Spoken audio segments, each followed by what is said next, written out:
ৰন্ধন গেছৰ দাম বৃদ্ধিৰ খবৰটো আমি সকলোৱে পাইছো কিন্তু আপুনি জানেনে অসমৰ জহা চাউলৰ এতিয়া দাম যে আকাশলংঘী হৈ পৰিছে হয় পূৰ্বতে ৮০ টকা পৰ্যন্ত হোৱা জহা চাউলৰ এতিয়া দাম ১৬০ টকা পৰ্যন্ত হৈছে কাৰণ অসমৰ জহা চাউলৰ সুগন্ধ বিয়পি পৰিছে ইউকে আৰু ইটালীতো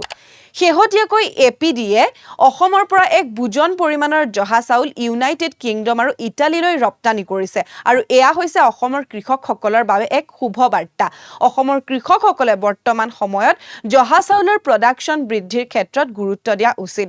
আনহাতে ৱেষ্ট বেংগলৰ গোবিন্দভোগ নামৰ চাউলবিধৰ প্ৰডাকচন হ্ৰাস পোৱাত জহা চাউলৰ চাহিদা বৰ্তমান সমগ্ৰ বিশ্বতে বৃদ্ধি পাইছে বুলি ক'ব পাৰি আৰু এই জহা চাউলে ২০১৭ চনত জিআই টেগ লাভ কৰিবলৈ সক্ষম হৈছে আমাৰ অসমীয়া মানুহৰ বাবে বিহুৱেই হওক বা যি উৎসৱেই হওক জহা চাউলৰ লগত এসাঁজ খালেহে উদৰৰ লগতে মনো পৰিপূৰ্ণ হয় কমেন্টত জনাব কি ব্যঞ্জনৰ সৈতে আপোনালোকে জহা চাউল খাবলৈ ভাল পায়